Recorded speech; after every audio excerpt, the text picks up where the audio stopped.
Hello, everyone. Welcome to Artistically Married, where we explore the inner workings of our marriage driven by artistic expression. We're your hosts, Jake Ackerman and Brianne Steinberg. And today we have a very special guest with us. We're so excited to welcome the wonderful Brandon Agnew. Me and Brandon have been friends for, is it 20 years? I was thinking about it. It's got to be around 20 years. Yeah, because high school, right? Because high school. Yeah. Because of high school. And we're not in it anymore, so it's at least 20 years. Yeah, more. Yeah, it's probably like 25. It's crazy to think about. How old are you in high school? How old? 18? Yeah. Yeah, so it's over 20 years. There it is. Amazing. Simple math. Yeah. And I would say we're like multi-generational friends because our parents are so close True. too. Good yeah. point. Community. Yeah, such community. Yeah, and my brother went to school with Brandon's sister, so yeah, just such a wonderful guest. We're so excited. He's here to talk to us about his music and songwriting, but also you're getting really influential, and we were just talking off air about you coming back into our community because you've been gone for over 10 years, right? Between living in different places. Yep. So yeah, I think, you starting to like gather the community back together around you guys. It's really wonderful to watch. Right on. Yeah. So welcome. Thanks. Yeah. So yeah, if you want to start us off, we'd love to hear kind of about your music writing. I know it's evolved into what it is today, but it's, take us from point A to point B. You've always been in music, but yeah. Songwriting. What did it look like then, and what's it look like now? It used to look like I started out songwriting with some high school friends, CD, Carl David Onofrio, and I started songwriting. We would go for gorge hikes, put our guitars on our backs, walk down to the gorge, just be in nature, share songs, write songs down there. That's where I remember writing like my first song was down there. So formative years involved in music, and then wanting to obviously like express myself, tell my own stories, those sorts of things. And then where it is now, I can look back, over the last 5 years or so, basically the early days of the pandemic. I was working from home after a little bit. I would shut my computer down at 4:30, and I would basically just go into songwriting mode. And it seemed to be the thing that I needed, like in that time, in the dizziness and craziness of the world, to just ground myself in something, have some self-reflection, do something that I felt like in control of, and something that I also loved. I guess there was a sense maybe during the pandemic that like we didn't know how much we could potentially be losing. So it was kind of like last days almost, like it didn't come to that. I mean, for some people it was obviously devastating and fatal, but it was just kind of like, okay, if the whole world shut down and you had extra time to do something that you love and you can't see the people that you really love, what would those things be? And that's where you saw people kind of pick up hobbies. And so for me, it was songwriting, and it was the most disciplined approach to songwriting that I'd ever done. It was literally every single day, 2-3 hours. And I just remember emerging from our office in our Hamilton apartment, and some days it'd be like, cool, I just wrote 4 songs, and genuinely feeling like they were complete. I could perform them in their current state, and just feeling like a sense of accomplishment, and really appreciating the craft at that point.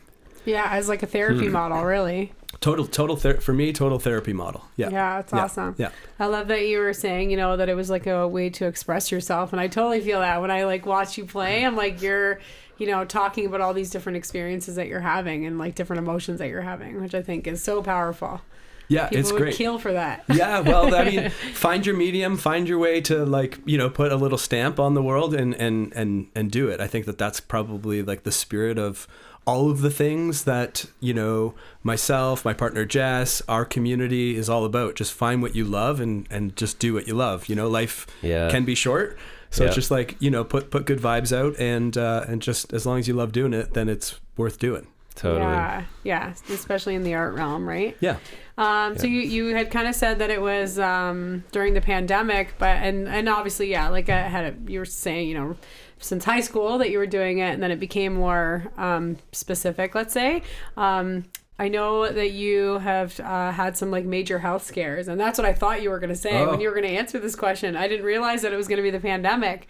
But yeah, do you have like, was music also like a part in those kind of, major health scares that you've had? Are you comfortable talking about it? You don't have to? Yeah, okay. Yeah. I've had 2 health scares. Yeah, 2 like near-death experiences, like life-saving surgery situations. Right.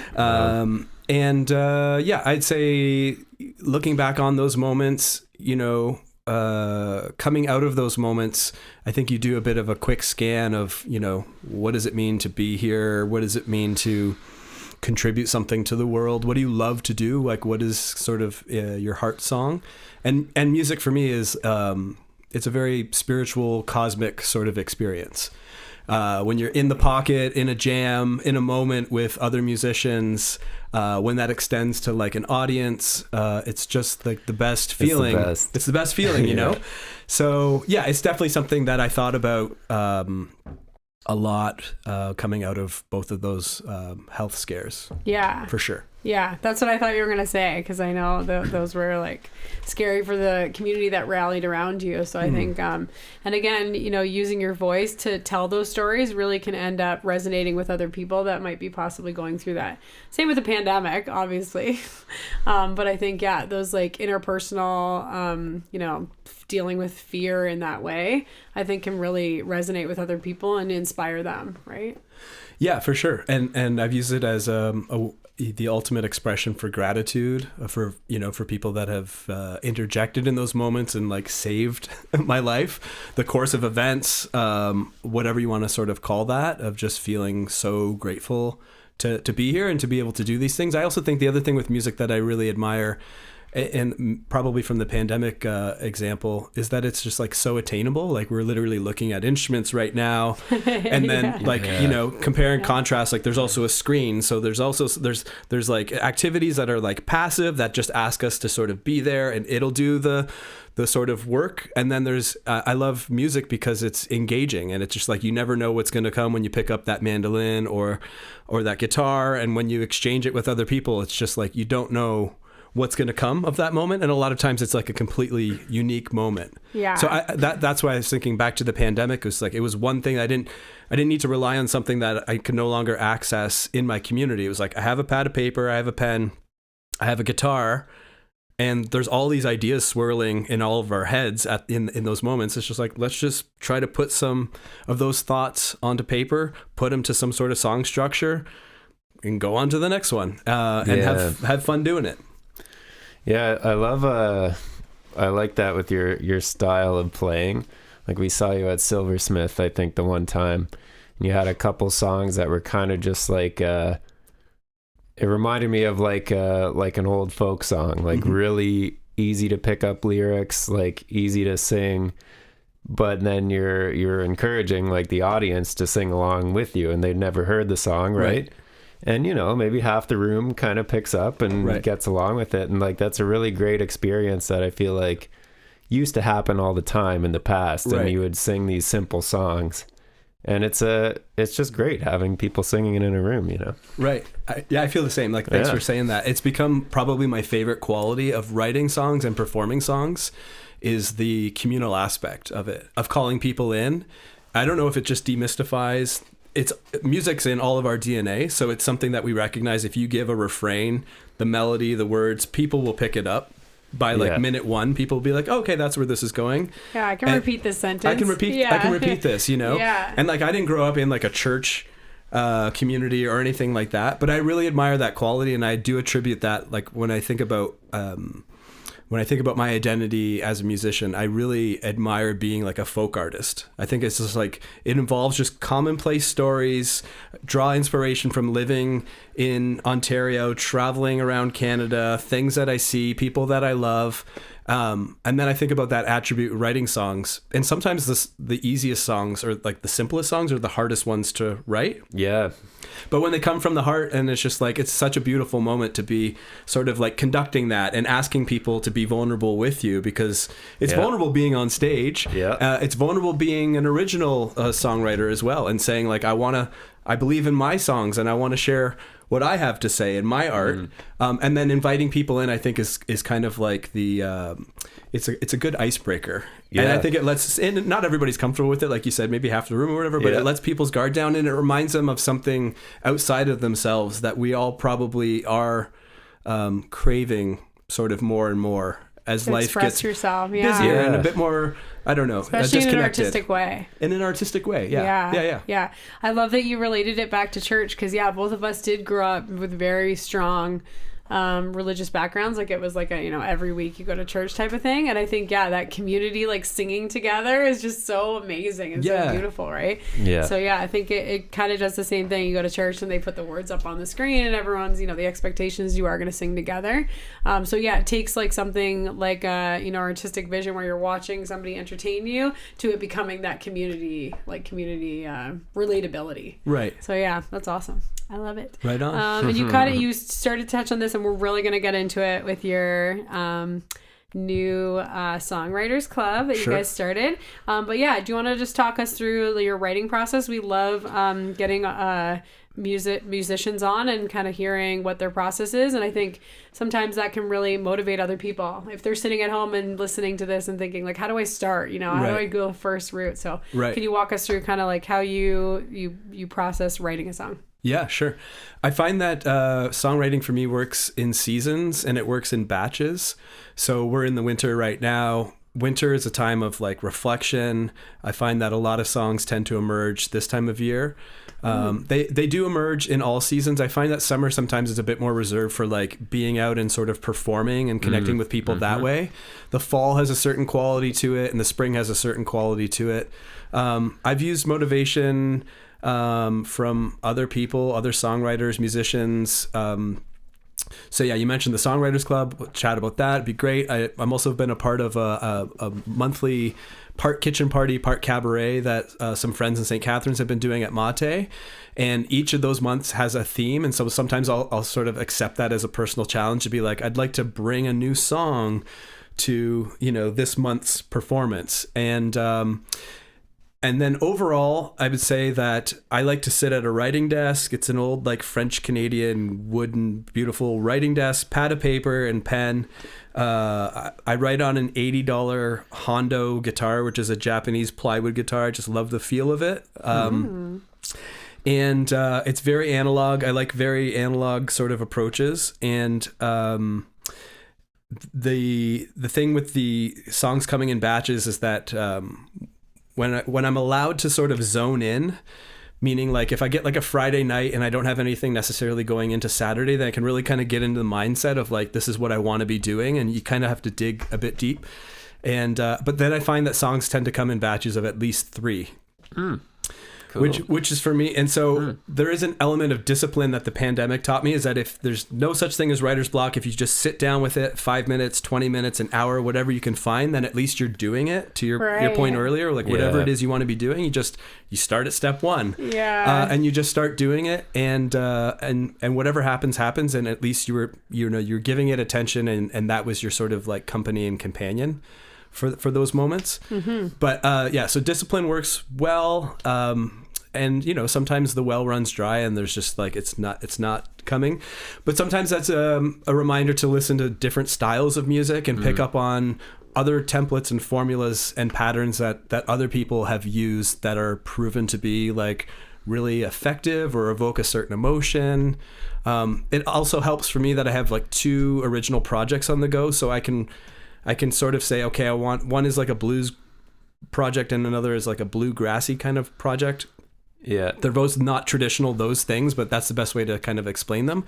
So I can kind of say, okay, I want to write some material to bring to, this band or the other band. And that just kind of puts me in a certain headspace of what style of music I want to be playing and what sort of stories I want to be sort of like creating and writing. So cool. Those are some pieces of the process. Yeah, cool. Yeah. I always wonder, I think I've asked before, but like, do you like having an idea and lyrics first, or do you prefer to like figure out a melody and chords and then kind of add words to that, or is it a little bit of both? Like, it's a little bit of both. Sometimes you're like, you're driving and you're hearing a song and you're like, oh, I really like what they did there. You can kind of visualize after you spend some time with like melody dissecting. Yeah, you can kind of see where it goes, you know what I mean? So it's almost like painting. So you're like, oh, I haven't seen that in a lot of other places. I like that. Suspending a note, going to a minor chord, or just like, I don't know, anything. So sometimes that's like, how could I incorporate that in an authentic way? And that might be like 6 months down the road or 2 years down the road. You go, oh, this song, this would be perfect for that. Borrowing, Brie did that one thing that one time in that song. Cool, let's try something like that, you know? Yeah. But sometimes it's like you know, a turn of phrase, or somebody says something to you. You're like, that's great lyrics. Or, it's something there's something there. Mantra. And you kind of mine it. You find a way to frontal lobe it, you protect it somehow, you store it somehow like a squirrel, and you come back to it, and then sometimes the songs just write themselves, and you sit down and you go, okay, I've got nothing going on for the next hour, and I'm in a good headspace, or I'm not in a good headspace, and this is what my heart wants to say. Yeah. And then you go, bam. Yeah. 20 minutes, there's the song. Wow. And that's it. I think it's really cool, and we've had this discussion. Actually, I think it was last week we were talking to Natalina about this, and you kind of brought it up at the beginning, which is like parameters and guidelines, you know, like having like themes that kind of guide you. And I'm the same way. Like if I'm choreographing a dance, I'm like, okay, I'll like, you know, I'm trying to get motivation. I'm like listening to a bunch of different music to be like, which one moves my body, right? Like which one kind of like motivates me. So yeah, I think it's really interesting. You know, the same thing you said, you know I'm trying to write a blues song, or I'm trying to write a bluegrass song, or I'm trying to write a song that somebody set up for you, right? We're going to talk about loneliness this week, and then you try to bring something to it. Right. So we've kind of had this like, you know, writing theme in art where, yeah, you kind of do want like some kind of guideline or like a theme or something before you go to write something. So I think it's interesting that it kind of goes cross artistic things. Same with you about the mandalas, right? You were saying like, I kind of need some like guidelines, and then I'm gonna go and draw it, right? So, yeah, I think it's interesting nice that you kind of want like a guideline. Yeah, you want like a parameter. It's like a recipe. It's like you're going to make dinner. Yeah. These are the things you already have on hand. Yeah. You know, where in the world do these things, where does it make sense for them to go? Yeah. Is it going to be like you have some tofu and some broccoli? It kind of feels like it should be like Asian inspired. Right. Okay, build something around that. If you have other ingredients, then you use that, and you go kind of wherever they kind of suggest that you go. I love that. That's a great analogy. Yeah, awesome. It's fun. Sorry, go ahead. Yeah, it's fun playing like different styles too, and adding that in, and kind of it can give you something to go to rather than instead of being like one track, you know, and you get a block and you're kind of stuck. Where then if you just kind of totally switch your mindset into a completely different genre, like I don't know, it's fun. I like to mess around with everything. It's a good study. Like it's being studious. It's like I care about this and I want to understand it little by little. And so all this is to say too is that the writing of the songs is one thing, and then the sharing of the songs and performing. You know, I have really great friends around me who are super talented, and most of them, if not all of them, can be as versatile as they need to be. Yeah. But you know, for example, I've been playing with my buddy Dave Matthews. He's a guitarist turned banjo player, and I've never. That's who he's at. You play with, I've never played with a banjo player before, but it was going into winter a couple years ago, and on Facebook I said, "Hey, does anybody want to get together and work on like a folk project?" And Dave was like, "Yeah, I do." And so then it was just like drawing inspiration, because like now all of a sudden there's like I'm hearing banjo. Yeah, in my life all the time. Yeah. So but then also Dave and I talk a lot about how can we approach that style of music in non-traditional ways to play with people's expectations, so that it just doesn't become like, oh, I see a banjo, I already know what the banjo does. The banjo does this form of bluegrass, and that's kind of it, you know. And trying just to like find new ways to use it. He's you know, Dave and other players are just like limitless in that regard of just like, no, this can be a piano, this can be, you know, this can be jazz, this can be whatever sort of voicing I apply to it, you know. The instrument and I can work to create endless amounts of sounds and possibilities. And I was like, oh, this is really, really great. Yeah, it's exciting. It is exciting. Yeah. And then it doesn't box you in so much. Yeah. Like when I say blues and bluegrass, like I don't come from either of those traditions. Right. So I don't want to mislead. I'm not trying to appropriate music that doesn't necessarily belong to me, but it leans in those directions based on the instruments and sort of the sounds that are being produced. But we intentionally we make it our own, and we have fun. Yeah, you are so fun to watch. Do you have like kind of typical themes or emotions that you like to deal with in your songs, like things that you continue to return to? The last couple projects that I've done. So I have a couple projects on the go. I'll use those as an example. Recorded an album in our basement in October, and the project's called Hamilton. It's songs that I wrote primarily after I got out of the hospital the last time. So the themes are gratitude, love, the feeling of being home, the feeling of being loved. So they're very positive, upbeat songs. There's a song in there that I wrote for a friend of ours, Angie, who passed away. Her dying wish to Jess and I, my partner, was that we just keep making art. On the side, she had asked me as she was dying if I would play music at her celebration of life. So I wrote her a song. So that's included in that batch of songs, but they're primarily a batch of songs that were written post-hospital. We were talking before we came on air tonight. Behind the scenes. Yeah. I had pneumonia like 3 weeks or so ago, and I hit day 5 or day 6. I was off work. I hadn't experienced this kind of like respiratory illness before. I was like, this is gnarly. And so many people right now are just like, the germs are going around, you know, and it's not good. COVID 2.0. Everything 2.22. Too much. Holy. But I reached day 5 or 6 and I just started to get cabin fever, and I still had an appetite. So I had energy, but it's just like this cough was crazy. I was getting crown headaches. Anyways, I'd say in about 2 days, I wrote what I would consider to be a new album. There's no name for it yet, but now I'm looking and I'm thinking, okay, geopolitics has taken on a new flavor in the last little while. These moments and feelings of uneasiness, uncertainty are actually great catalysts for sitting down and making art. You know, they say like, you know, when you have your heart broken, you can really kind of like the bleeding heart. You can really kind of use that to kind of like express yourself. I found that, okay, there was just enough kind of nastiness and weirdness going around that I wrote, you know, a batch of 10, 12, 14 songs, I'm not sure. And so that would be something that I would consider, you know, a new album. And those are the themes, those are the emotions of just kind of feeling like a little bit wanting to be grounded in a time when it's easy to feel a little bit sort of lost. Yeah.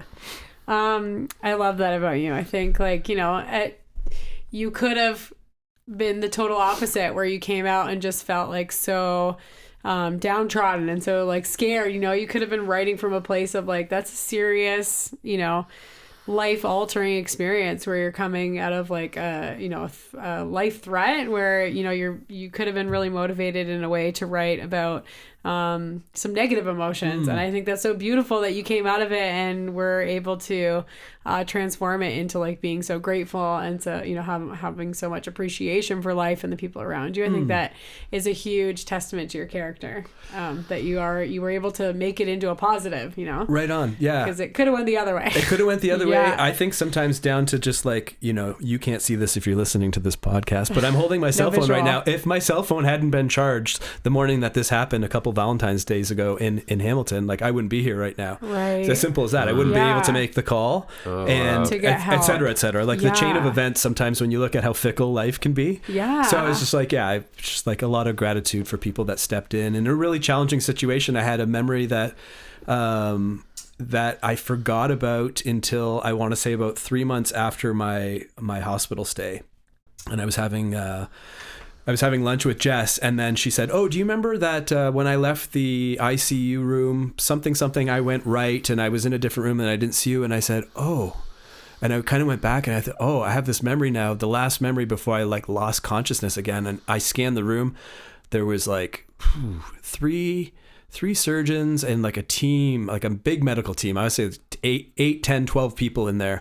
And I don't have to go into all the details, but I lost like an obscene amount of blood. I was bleeding out basically. Yeah. And I thought I was done. And then as they were talking, they're like, "Okay, Brandon, this is what we think is happening. This is how we're going to fix you," or whatever.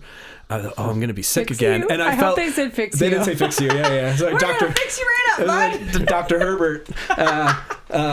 But I thought, oh no, I'm going to be sick again, and I just thought, this is such bad etiquette. Like, this isn't what you do to people that are trying to save your life. To help You don't throw up on them all over them. Anyways, at that moment, I thought, this is how I die. 100%. This is I'm about to die. Wow. And I had forgotten about that because then I lost consciousness and I was out for 4 days. Wow. And then when I came back, I was like, do you know what day it is? I said, I do not know. I had a breathing tube and I couldn't talk for a couple of days and stuff like that. But so there's still parts of that story that I don't know because I haven't asked. And Jess and my family know that this is very terrifying for them. Oh my God! But I don't. There's still details about all that I don't know. So I couldn't help but and like this goes without saying, but healthcare workers are just superheroes beyond belief. To be in that situation on a daily basis of just like responding to emergency, crisis, blah, blah, blah, blah, blah. Yeah. How do they deal with that emotional state? Yeah. Oh, yeah. I can't imagine like how you transition from that to being like a father again and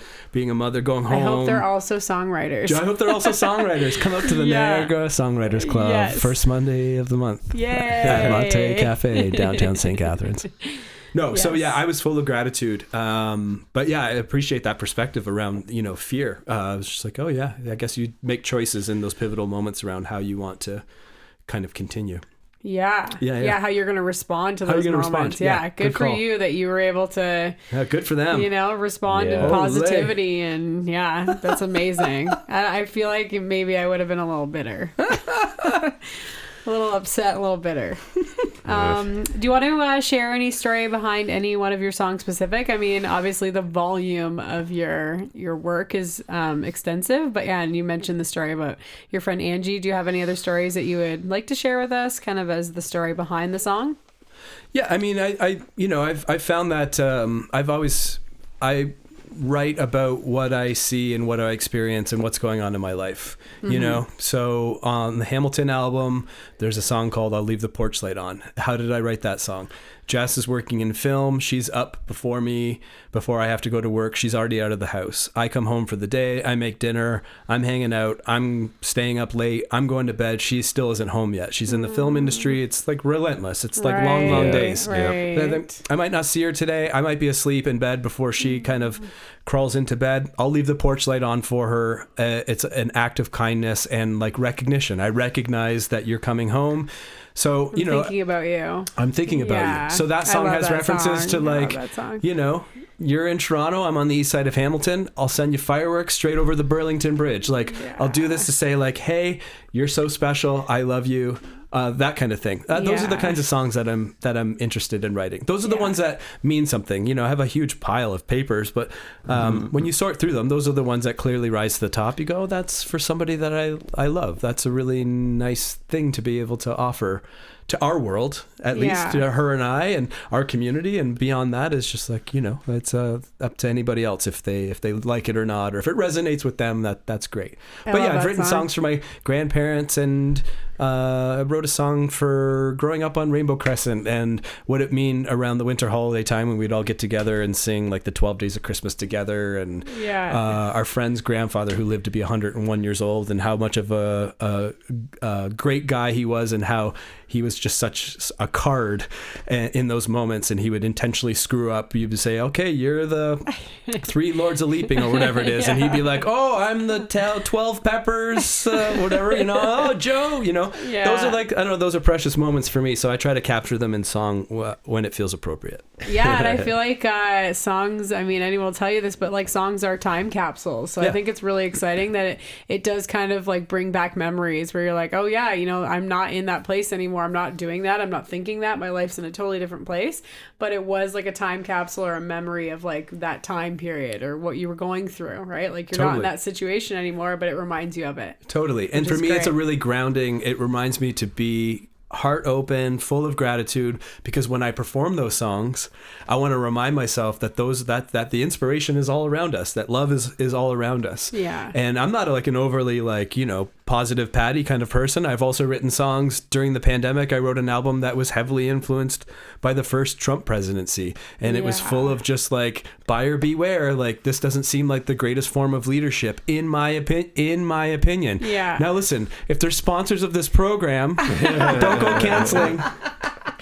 No, yeah, we always say that we try to be non-political, but honestly, I mean, it's fine. But that was a source of inspiration at the time. It's just like I don't know that this is I don't know what this means for the future, but for the here and now, I'm just like, I don't know. Like you're in the also very just least, trying to process, right? Be a decent person, I guess is kind of the golden rule, you know. Yeah. I think so. Yeah, I also don't think lead by example in these times. I don't think any political figurehead cares about us. In particular, I don't mean like globally. I just mean And we don't have sponsors yet. It's true. So yeah, inspiration, infinite motion. We're sponsored by all Infinite around. Motion. And like to your question earlier around like from then until now, the first recording that I ever did really was I was down in New Orleans with some friends. They were in the hotel sleeping one morning. I wandered into the French Quarter. It was during French Quarter Fest, and I had a little moleskin notebook and just all the sounds and all of the musical compositions and styles that I was hearing. I was like, oh, this is the beautiful thing about sort of blues-based, jazz-based music, is that it's recognizable, and when you share it, and then all of a sudden you say, okay, there's a trumpet player gets a solo, a piano player gets a solo. I'm like, well, that's a beautiful thing. It doesn't need to be the most complex, sort of like intricate singer-songwriter thing. I was like, right, if I open myself up to write some simple songs, but then invite other people in to like help elevate them, that could be a really beautiful experience. That's what I was experiencing down there. Yeah. And so that's what I did at that time. And it worked. It was a beautiful album. I'm so glad that I did it, and I had friends with me I was living in Ottawa at the time, and we recorded that, and it's just like, that was super fun. Yeah, well, that's awesome. A perfect segue, because I wanted to just discuss, your wonderful gift of bringing people together, and I think we share that. We're both just, so excited by, the energy of like a bunch of people coming together and creating together and whatever they have to offer. Like it just, I think we both share that, like we come alive when we surround ourselves. So, we're always looking to create those experiences for people. I just wanted to talk about your recent house shows with you and your beautiful partner, Jessica. We just went to the one with the mandolin and Katie Gatta. If you just want to kind of talk towards, what inspired you to start that, and talk a little bit about the two shows that you've already had, and there's one upcoming, right? Is Correct. It tomorrow? No, it's on the 22nd. So it's coming up. We got time. We got time. Yeah. The house shows. I've been fortunate to be a performer at house shows. I did a tour with some pals, some old high school pals, Nate and CD and Aaron, a Sea of Gold and Burgundy.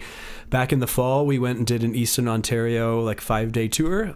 Featured a couple house shows. Just a great environment. It's just like you walk in. You just play acoustically, you're in somebody's home, you get fed well, you get to actually interact with other people and make meaningful connections that way. Mm-hmm.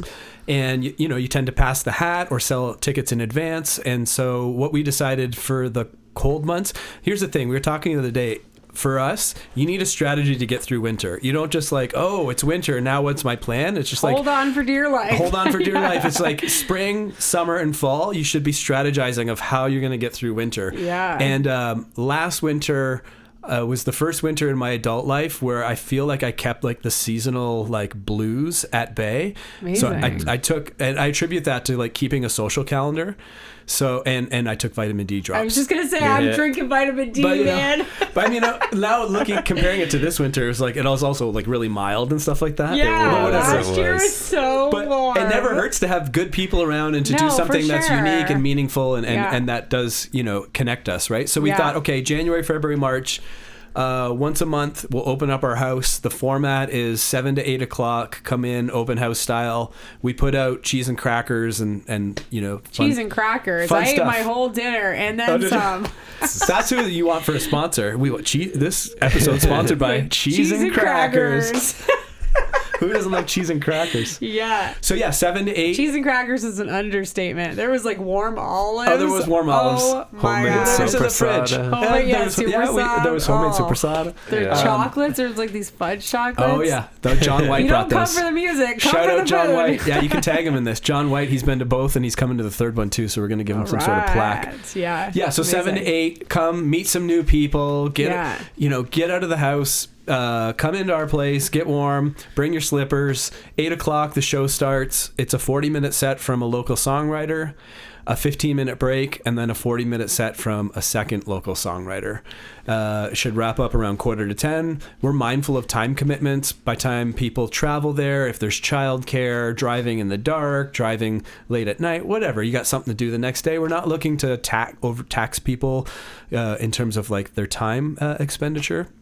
But we hope that it's quality time. We've had good feedback on the first two that we've done. Oh my gosh. We weren't at the first one, but the second one was incredible. Like, even just to see those two women like play together. Yeah, I was like, great. do you often play together? Like, they're like, no, this is like a one-time only thing. And they treated it like that. They were incredible. Yeah, they're pros. So, I mean, they're both amazing, but together, like, oh. Yes, your community at any given time is full of not hidden talent, but just like world-class talent. Yeah. And Niagara is no exception to that. No. Totally. It's amazing. So yeah, we thought we already have the connection to a lot of pals that are making great art and writing great songs. So we invited them in. All the money, it's $12 a ticket. All the money goes directly to the artists. So they walk away with, a good gig. And yeah, we set it up in our basement. The first show we had about 22 or 23 seats. The second one we pushed it to about 27. And we hope that you meet two local songwriters and continue to follow their music and their extended community, and that you maybe make a new friend or a new connection or something comes of it, because that's the whole point of just good folks getting together and being in community together. So yeah, we have I met my florist there. You met a florist? No, I met my florist. Oh, you already had a florist. It's so funny when you meet someone and you're like, I've talked to you like a bunch of times. Who is like it? Maybe like 50 times. So I walked away from the conversation. I was so proud of myself that I figured out who it was. And she's just the most beautiful person. And all the conversations that I've had, where you're like, okay, I know I've had a bunch of conversations with this person. I know they're always information gathering on my part. And she is just like a genius. Like the amount of information that this girl has on botany. So I'm sitting there in your kitchen trying to figure out who it was. She works at Mullins. Okay. And we introduced ourselves to each other. And it's Katie. It's Katie Mazzy. Yeah. Okay. Yeah, Katie. yeah. I'm like, She's I really great. hope you know her name. Great artist if she's too. out there. She did a little postcard-sized book on Niagara Falls. Like, it's just great. It's just photo documents kind of where the city's at, and just like embraces its like kitschiness and uniqueness. Yeah, Katie's great. I can't say enough about everyone at Mullins, but like it's amazing because you go in there just so clueless and they're so like full of information. Like I can't get over it. Every time I talk to her, she always just has like the best advice for my garden. So yeah, it was amazing to see her in your kitchen. I was like, I know you from somewhere, and I know you've given me so much information. She couldn't remember because that's what she does as her job, right? But I was just like, no, I remember. I've seen you at Mullins every time I go in there. Get a jump start on the gardening season. Yeah. Come to our winter house show. Yeah, she's wonderful. So wait, just give them one more time the date and who's the artists that are playing the last one. So the last one that we have scheduled for the winter is Saturday, March 22nd. Okay. And the artists that are performing are Miss Maya Bannerman, who has a new album coming out that Jess and I listened to twice on Saturday in our kitchen. And it's really, really, really lovely. She was at the other show too, right? She's been at both. Okay. Maya is an artist through and through. So she'll be accompanied by Rusty McCarthy, who is her husband, who is one of the best guitar players and multi-instrumentalists that I've ever known. And he plays in one of the projects that I have on the go. And Steve Goldberger is going to be playing bass. Steve played at the first house show. He has a new album out and a new book. Both worth checking out, called In a Life. And so it'll be the three of them, and then Rob Repos is playing as well. Wow. So you get 4 local musicians, $12, a free cheese and cracker meal, as Bree just talked about. Oh my God, it was a full meal. All you can eat. They're not selling it. They're not selling it as good as it was, because it was so good. Yeah. Where can people get a hold of you? So we're going to ask you a few times. Yeah, you can connect on like Instagram or Facebook. The handles there, Brandon Agnew Music. And then for these ones, we're just asking RSVP through email, which is my first name, my middle name, my last name. I'm sure you could put that in font somewhere so people can see it. I will, absolutely. That helps just me keep track of how many tickets we've sold and everything. You just bring $12 to the show, meet some new people, have some food, listen to some songs, and then go home. It was amazing. It was so great. I can't say enough about it. And I think, just like you kind of mentioned on this, but like, it's just such a different vibe. I mean, we've been, music lovers, enthusiasts for our whole life. We've done the giant, 90,000 people Bonnaroo. We've done the tiny house shows. And I think, both have something to offer. But yeah, I think it is really special because it is specifically local. It's specifically like you're not going out of town. These are like you're supporting the people that are around you in your own community. Oh yeah, great. Yeah. The circular economy is great. Yeah. I hand you, money from a show, and I know that you're going to invest it in a recording studio locally or a music store locally or whatever it might be. And this goes back to like, when we first met each other, Brie, of just like getting together in a basement. Like, I mean, we're literally looking in a basement right now. It's full of music gear, and it's just like, if you're going to get together and you're feeling like inspired, just like you start up a jam like we did in the backyard here too, around the fire or whatever it is. So it's really just borrowing the spirit of what we all know and what we all love. And I personally like it from a performing perspective, for the reasons that I already said, but also it's just like, I don't know, it's just comfortable and you don't have to worry. Sometimes people are like, what's the parking situation? Or I haven't been there before. They don't know what to expect. So they have apprehensions or like they're nervous about it. And this is just like, just come sit in our basement. Do you know what I mean? It kind of demystifies what it means. The music industry sometimes is like, for some people it's hard to like navigate or figure out or whatever. It's just like a simple show. It's not gonna be too loud. It's not gonna be too bassy. Sometimes you go to shows and you're like, I need earplugs or whatever. It's just gonna be nice and chill. Yeah, there's also... Oh, sorry, go ahead. Yeah, no, go ahead. I was going to say that too. I feel like it's probably refreshing for the audience because I know a lot of people just kind of the nature of Niagara, like people are playing at wineries and things like that. And you're kind of just like background noise for people where this kind of brings this like really intricate venue of a great audience as well for the musicians, right? Because you have people that are there for the music. Totally. Yeah, it's a listening like, audience. Talking on their phone no one's like chatting to their friends. They were like tuned in. Because the etiquette makes sense in those moments. Right. The room is only so big. The people are here to do a performance, and we give them our attention. Like you wouldn't go into a film and start talking like people talk at bars, but that's because there's not a lot of venues in Niagara. So like you're right, there's a lot of menu venues. There's places where they have musicians, but they also have the Leaf game or the Jays game on next to it, and it's busy, and it's just like it's not really about taking in sort of the narrative and like the collection of what that person is kind of like showcasing. Totally. Whereas this is really intentional. It's a listening room, and they're hard to come by until you get up to like the big ticket things where you go see Feist. Nobody's talking at the pack. Say, oh yeah, the other day I was getting my oil changed. Did you see Feist at the pack? No, but I'm using that as an example. Did that happen? No, but like don't tease me, Brandon. Feist did play at the pack, and I would doubt that people showed up there and broke etiquette and were screaming like maniacs. Yeah. Like maniacs. Do you get what I mean? I can't believe that happened. Yeah, she came. Where was I? I am heartbroken right now. I can't handle this.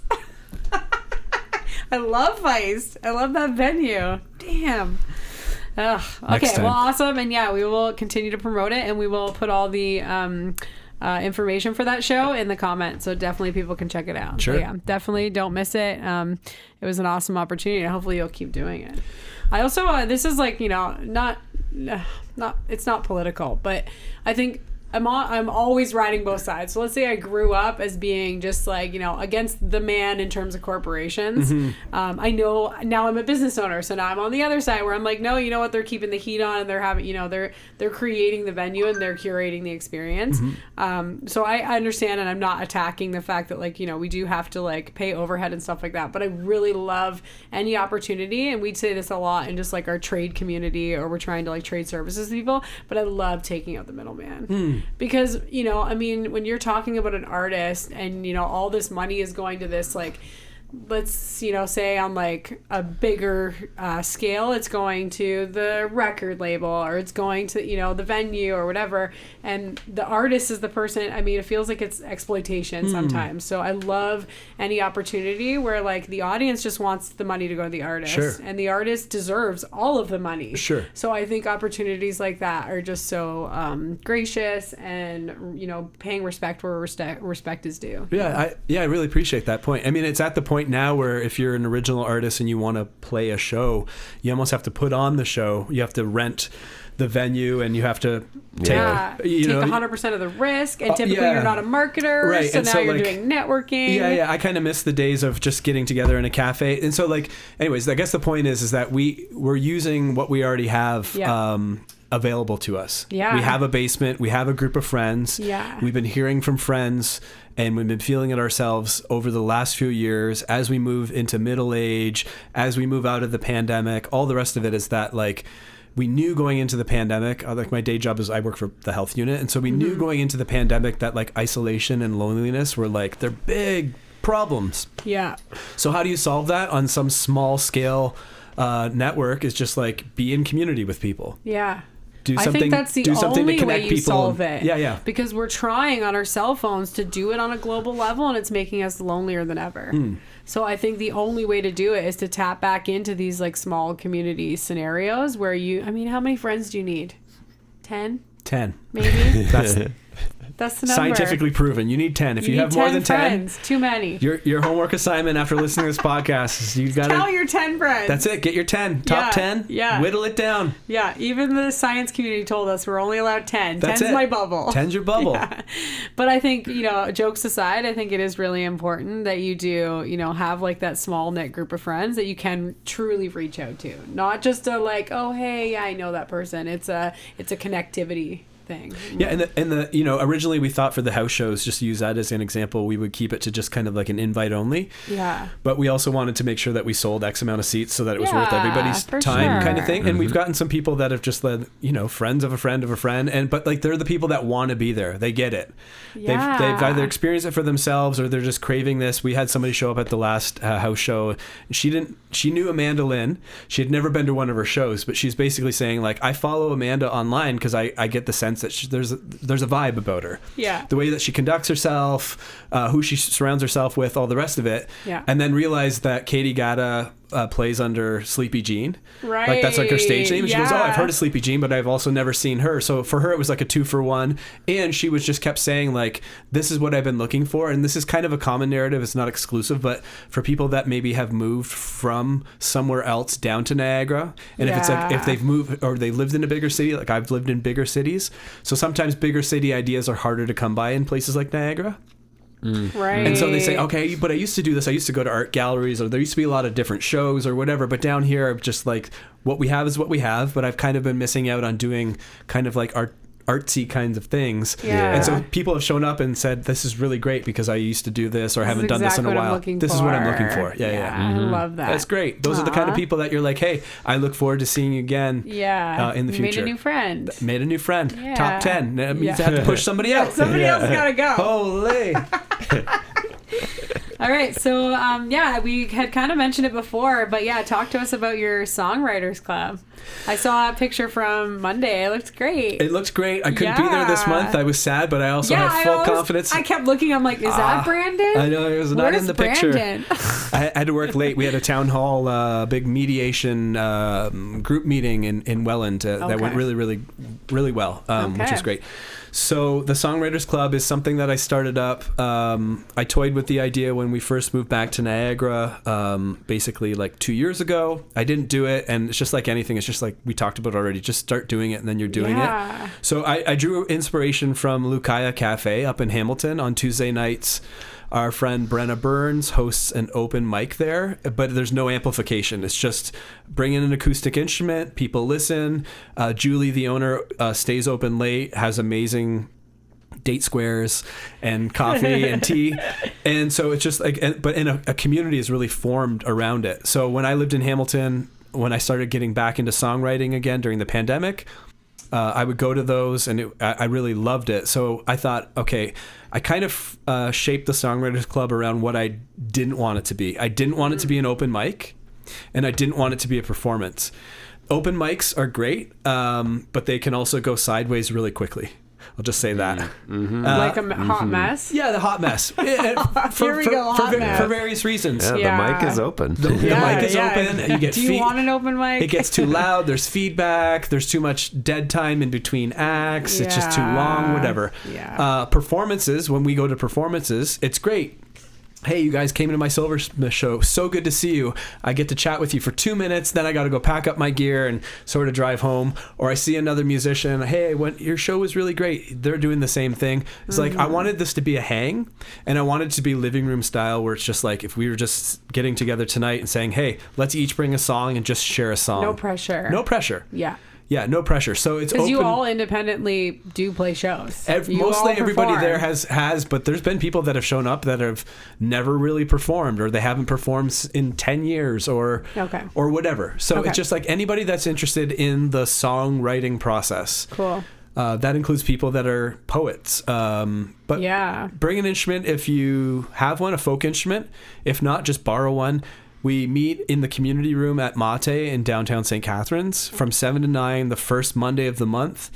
And we set out chairs, and there's still people in the community room on the other side working on laptops or having a coffee date or whatever it might be. It's on like the right side? On the right side. Okay. And I've been there a few times, but it was always like a big like market. Yeah, they use it for kind of different community things. So it's got the stage in there and stuff. Yeah. And it's really just come in and it's like any group where we each month there's different people there. It doesn't cost anything to attend. And we just talk about process, and we talk about inspiration, and a lot of the same kind of questions that we're going through here today. Where are you at? What's kind of on your mind, on your heart? Did you bring a song? If you brought a song, share it. Tell us whatever you do or don't want to tell us about it. Some people get really vulnerable and share really personal details about it. And we talk about, if you were to record that song, what would that look like? How to prepare for anything goes, really.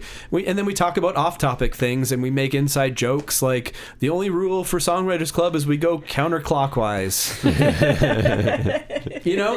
It's just a good group of people. Yeah. And again, it's that connectivity, it's community. That's it. That's the whole thing. It's just like, if we're all doing this in the confines of our own bedroom or basement or home or whatever, wouldn't it be nice to just dedicate 2 hours a month to doing it in community together? Yeah, and then you get ideas from each other, right? You listen to this, and especially when you're, again, like you said, with the writing process, is that somebody might be like, I'm gonna add some guitar. Oh, can I add like can Amanda add her harmonica because she wants to add a harmonica to everything? That's totally how it works. It's just like, hey, if you need a guitar player for that track, let me know. I'm happy to do it. Or I love that. Yeah. Do you need a synth player? We need everybody all the time to show up and to contribute. And I mean, collaboration is so fun. Collaboration is so fun. Yeah. I think so fun. So that's the Niagara Songwriters Club. Yeah. Give us the details one more time. First Monday of the month from 7 to 9.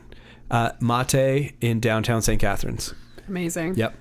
What's the best advice you've gotten from someone in the club? Just to do it, and wherever you're at is where you're at, and keep going. Huh. Yeah. I'm working right now with like a group. It's called like a coaching system, I guess. It would be like a growth coach for my business. But the way they operate, is like 5,000 dance studio owners. So the only stipulation to be in the club is you have to be a dance studio owner. And it's unbelievable. We have just like a Facebook like feed, and it's amazing. Just like you're getting so much of like other people asking questions, right? You're like, I never thought of that question. Oh, that's amazing. It's just amazing when you have like a think tank like that. Yeah. I find that, Yeah, totally. Is there like, no. Do some people have honest criticisms of some people's songwriting and be like, well, this part, maybe there's been times, depending on, I think, on like the developed rapport or relationship, where it's just like, you find a way to frame it because there's so much mutual respect. That there's no one wants to hurt each other's feelings. And why would it's you? Kind of a joke. Because like everybody has like their own style. Yeah. And like there's literally people that have shown up that said like, this is so cool. I didn't know what to expect, but after like the first session, like, this is so great. I haven't had time, or haven't found the time in the last 8 years since I had a kid, let's say, to sit down with my guitar. So, bring in a song that's maybe only an instrumental, and then give ideas around, okay, maybe here's how you could incorporate singing or lyrics or whatever into it. So I find that the group's completely like constructive feedback. Awesome. It's just like a big group hug of just like, you're doing this, and like the way that you do it and the way that I do it are like similar, but they're also like it's divergent, and it's like, it's really just like magical to see how many different approaches work for people at an individual level. It's a really cool group. You haven't had to kick anyone out? No, etiquette's been everybody's been on the up and up, and we were it's been talking great. about that with Natalina about her ecstatic dance. Yeah, you said you haven't met her yet, but we were talking about I it. met her once. Oh yeah, okay. I met her once. Yeah. She's wonderful, but we were talking about it last week. Like, it's hard sometimes. You're trying to like, manage your group when you're the organizer, you're the curator. Well, my job is to bring the people together, and then to just trust the process. And there's good people. Only good people show up. Amazing. And they have good things to contribute. And I'm not there to set rules or whatever. Basically, like the first month we did, 5 people showed up, 4 of which were songwriters, and so we went around the circle twice in the 2 hours. And then the next month, the group grew, and so we only got to go around the circle once. And so it's just like, you just go with the flow. Like, if there's only 2 of you, then you're probably going ping pong style for 2 hours. But if there's 12 or 15, album after that's that it. Day. Whatever. You're gonna get a lot of work done. But there's like side chatter, like amongst the group. Like, but it's like when people are sharing, people are listening. People are appreciative, and then everybody weighs in, and it's just like, it's a really cool like thing to do. It's great. Amanda was saying last time, she was like, there was an older guy who like grew up playing in the 70s. Tony. And Tony. She was telling us about Tony. So she was just like, now this guy's, showing his songs, and she's just like, wow, this is like it's music from the 70s that I've never heard before, right? Yeah. That's so cool. His songs are proper like 70 folk songs. That's so awesome. And his songs are so good, and he's so humble, and he's seen like the industry or the community change so much over the years, you know what I mean?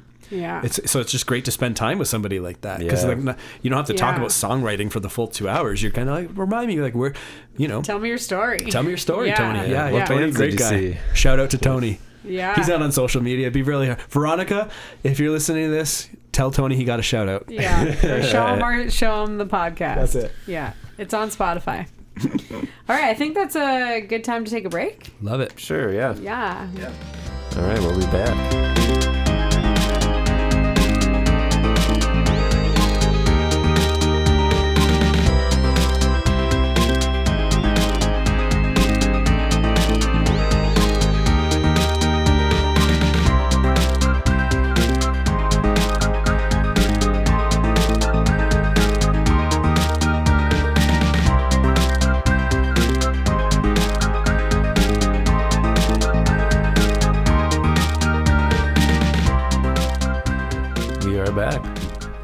Yeah, so today we're sitting down with our very special guest, Brandon Agnew.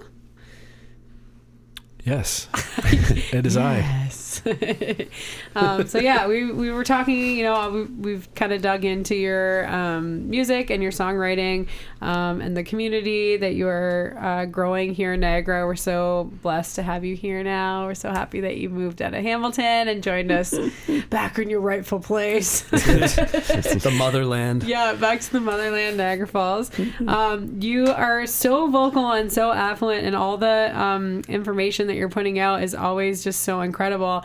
I sometimes have to remind myself that you also work a full-time job. Yes, I do. So yeah, do you want to talk to us a little about because I think it is, it's interesting because I think it is just such a testament to your character, what you do as a job. It's not everyone can do that job. Yes. My job, the work that I've done, I studied social justice and peace at university in London, at Western. And I found my way into doing community development type work, social work. I'm not a social worker by trade. But, I've worked with people experiencing homelessness and people with with addictions and mental health challenges in Ottawa and London and Hamilton. And been working for the health unit in Niagara for the past 8 years, and get to support people primarily in social housing communities, and do health promotion work with them, bring them together. Really like a lot of the same themes that we've talked about that I kind of enjoy doing in my personal life. And some committee work and some anti-poverty work through the Niagara Poverty Reduction Network and fun things like that. So yeah, that's kind of the work that I do every day, just getting together with everyday people and doing everyday people kind of things. Today we had pancakes. It was a good day. A bunch of seniors out in Port Colborne, and just try to bring groups together and help them to connect with each other and enjoy their time together and build social capital. You don't really say that in community as you're doing it. We're building social capital. It's really just all the stuff that we already know that's important. Social currency. It's just relationships and belonging and those pieces that we talked about a bit earlier around like addressing isolation and loneliness and the social determinants of health. That's kind of like the interventions that we get to do. It's cool. It's good work. Yeah, I would say, even more so. I mean, it's easy to say in a population of people that have access to all the things that, you can not, I don't know how to word this, but I think it's even more important when people are lacking in the basic necessities that can sometimes bridge the gap.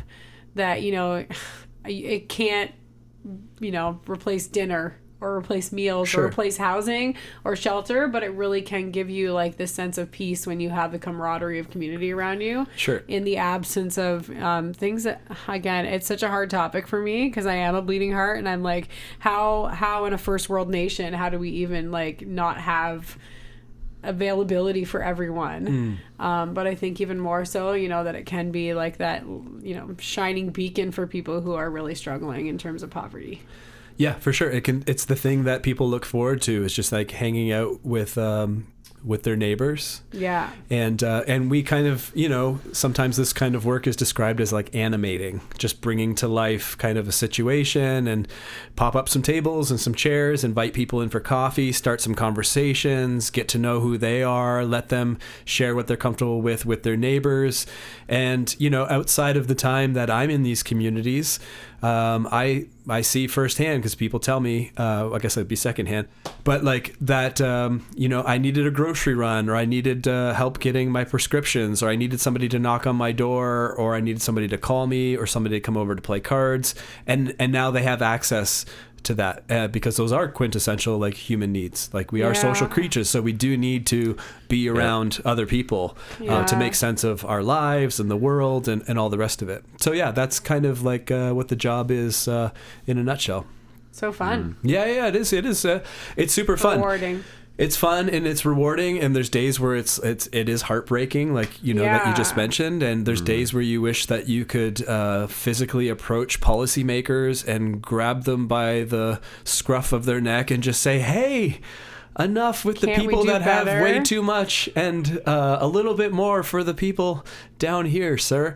And so we get to do that advocacy work and trust that I don't know, that basically doing what you guys are doing here is creating space for storytelling. And we talked about before we came on and just at the break how important telling stories is. Mm-hmm. And I think hearing people's story. And hearing people's stories. So when I gather with people, that's always the primary takeaway. Everybody has a story. They have a story that they most often want to share. Earning trust with people is actually pretty easy to do as long as you're a legit person who shows up with legit intentions. And I wish that we would find more room in our society to tell stories because I don't know, sometimes I wonder that maybe the data just isn't working. We know poverty rates are such. We know that there's math problems in terms of income related to how much cost of living is. And sometimes there's, occasionally there's a policy win and things do change. But if you were to spend time with people, everyday people in Niagara, and that's including kids that are living below the poverty line, you would see that it's just it's in everybody's better interest to make sure that everybody's basic needs are accommodated, and we could build a much better fulsome society, healthy society, if we made decisions in that regard. But that doesn't always happen. So I don't know. I don't hold my breath, but I do love getting around a table with people and spending time with them and seeing just some levity in their days.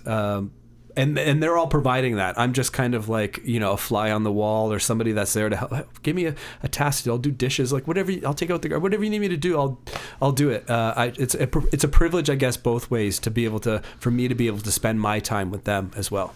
Mm-hmm. Yeah, it's crazy. Maybe even more so. I feel like when we talk about this often, and we're really, pitching it to our kids, which is kind of ironic because they're kind of privileged, but just explaining to them that, like, out of the ashes, out of the struggle comes like these most beautiful resilience and stories about resilience. So a lot of these communities, they do have like, wild stories. Like sometimes the things that they've like undergone and been able to conquer are like, way bigger than my, privileged friends have to offer. Well, yeah, and I saw a clip the other day that was talking about how like resilience doesn't feel like resilience in the moment. Like it feels like it's like the toughest. Worst. It's the worst. Yeah. And some people are facing really serious issues and challenges and situations. Yeah. But yeah, people there in terms of like gaining a broad perspective on the human condition is that I have learned so much in my career, whether it's been working at the emergency shelter in Ottawa or doing street outreach and housing people in London, or the work down here in Niagara, is that there's just like people go through a whole bunch of shit and find a way to persevere. And it's a real testament to like the human condition of just like, and then that when they do feel comfortable enough to share those stories out loud, it's a big inspiration to the entire room. It's just like, whoa. And it's a connecting point. Like I've been through that too. So yeah, it's eye-opening work. And it's very privileged work that I get to be around some great people every day. I think you brought up a really good point that like in communities like this, being able to like relate, like where, a lot of times if you're, how to explain this properly, but if you're surrounded by people who are in a different tax bracket than you, it's going to look almost like, it's either going to come out as empathy or it's going to come out as like gawking or, pity party. But when a community gets to come together that's in a similar situation or similar difficulties, and it becomes like relatability, right? And I think that's so powerful when you go from a moment of like, I feel embarrassed about the position I'm in, I feel sad for myself, I feel bad, and then somebody else is going through that same situation. All of a sudden it becomes almost laughable, right? Where you're just like, oh yeah, like we're both in this like crazy tornado and we both made it out alive type of thing. So I think that's really, I never thought about that, but you made up a really good point that they can really come together and support each other, but also relate. Yeah, totally. I hear it on a regular basis of, this happened to me, and then the reframing of like, you're a survivor. Yeah. It's tremendous. It's amazing. It's tremendous that you got through that and that you're still here. That's like a testament to like your strength, your perseverance. Yeah.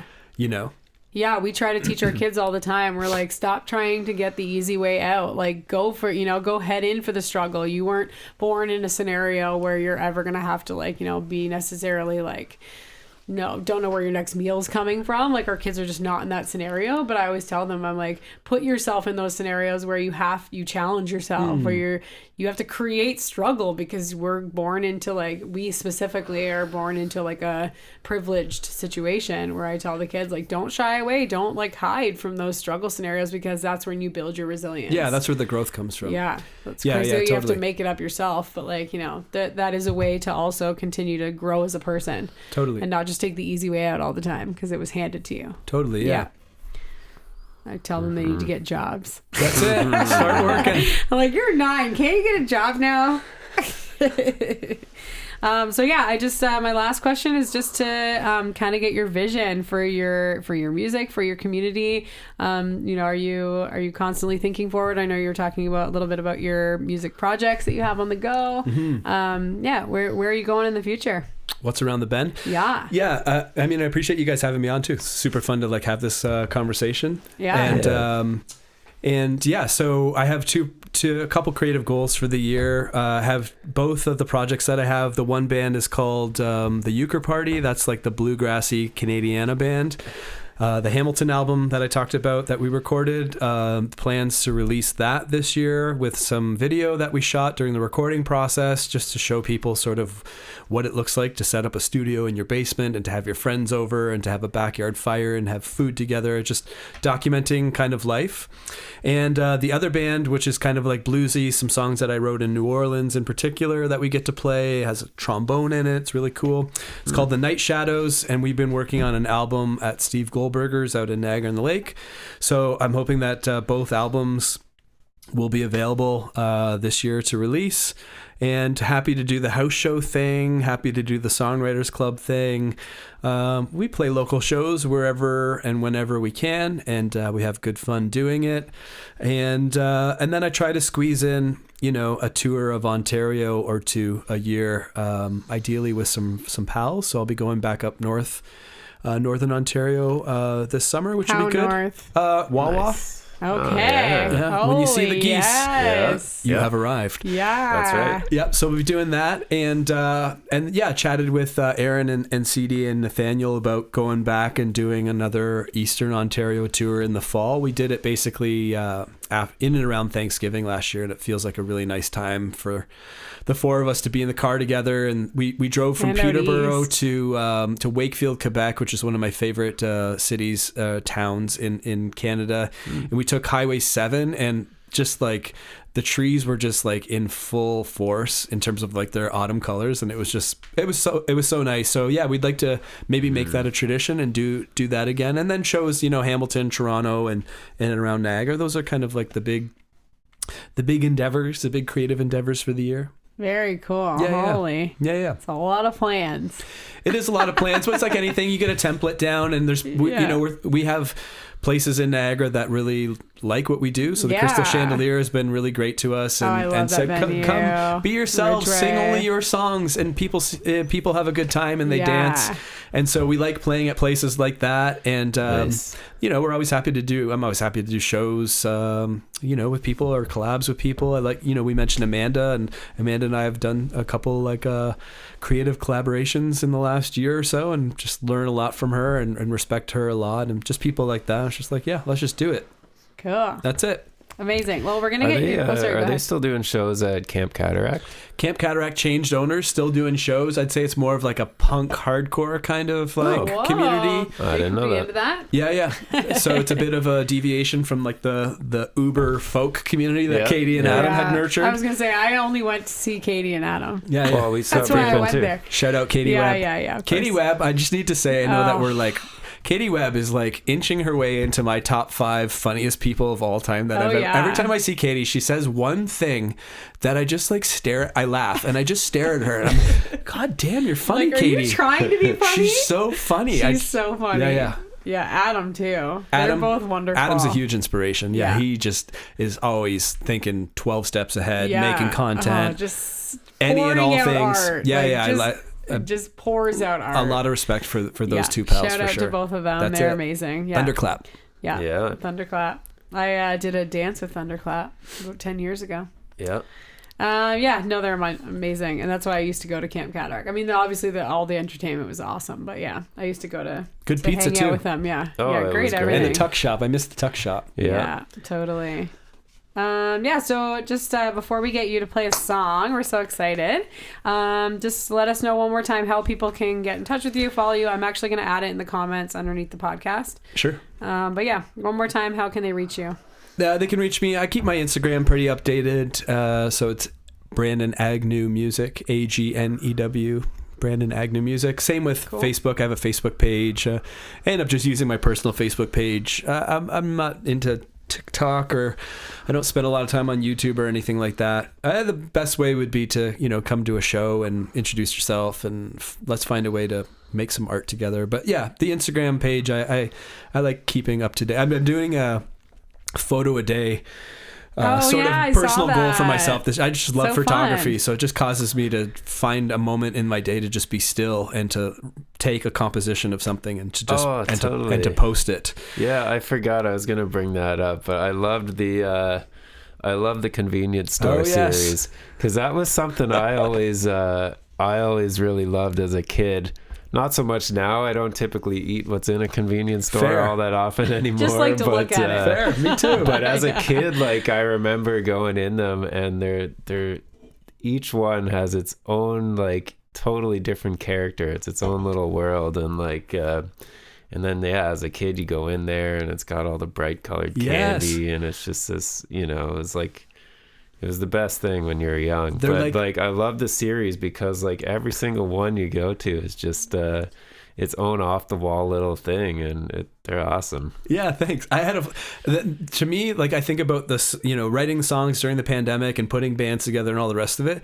I had this idea of just taking a photo, and literally I pull up, I don't go in the stores, I take a photo of the store, and then I post it with the location. They're full of nostalgia. They are like little neighborhood palaces. Like when you're a kid, you're like, that's where you can explore, and some of them are really generic, but some of them are really unique. Yeah. And I think they're just cornerstones of our community. Definitely. And so, yeah, it's the project there was just like take a photo, and I was posting them once a week. And then I took time off because I was like, there's only so many convenience stores like in our locality. I was like, I'm not going to drive to Sudbury just to get more material here. Yeah. But I had a lot of fun doing that. And that was a project that I was like, I think I want to do this. And for whatever reason, like the little voice in my head was just like, I don't know. And I was just like, no, that's not how this should work. I just want to do it. I'm allowed to do it. Yeah. So I talked myself into doing it as opposed to out of doing it. And maybe that's kind of like the overall takeaway message for like 100%. Making art. It's just like, just do it. Yeah, just do it. Yeah. We say the same thing about our podcast. Yep. We've been talking about it and thinking about it for years, and we were like, no, it's time. We're doing it. We're doing it. That's kudos for doing it. Yeah, and the kids are at a good age now where, it's not as tough with the kids. Yeah, they got jobs. Yeah, I got them jobs. Well, it was wonderful to have you. Thank you so much. We'll get you on again. And thanks for listening. Right on. Yeah. All right. Did you pause it, or you're just going to keep it rolling? Yeah, I think I'm just going to let it roll. When we were doing it with Pick a weapon. Yeah? Pass me something and I'll play something. Yeah. Is he okay in this chair? Credits? Sure. Okay. It's great. It's got no arms. Mm-hmm. Yeah, and you should just be able to record into that, and we should. Yeah, that's what we did with Amanda. Yeah, nice. It actually sounded great with Amanda. Yeah. No pressure then. Yeah. They don't make them like you anymore. They don't make them like you anymore. They don't make them like you anymore. They don't make them like you. And your eyes are like a holiday,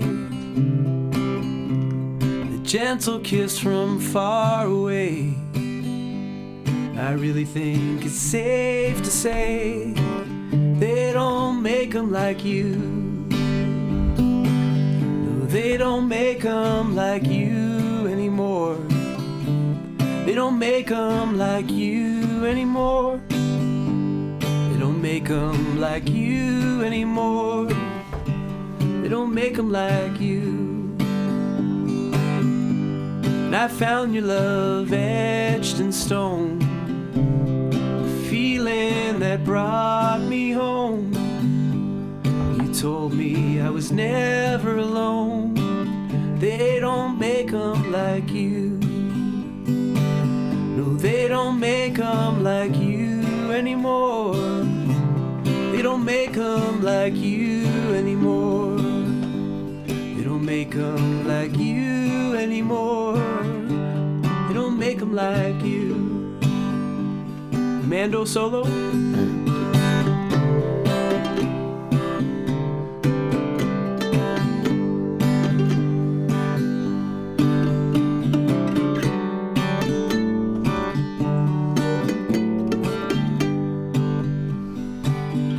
'Cause you're a wildflower growing tall, a shooting star that'll never fall. And I hear you when the songbirds call.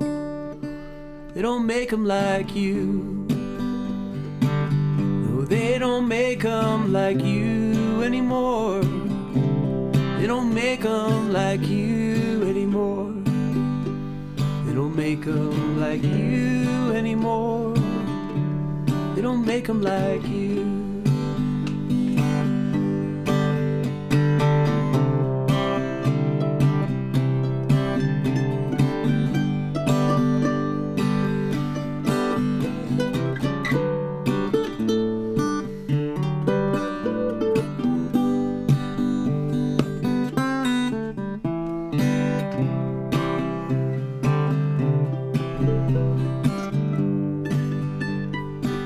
Thank you to this week's sponsors, Cheese and Crackers.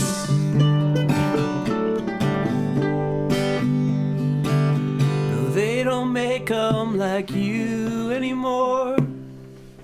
They don't make 'em like you anymore. They don't make 'em like you anymore. They don't make 'em like you.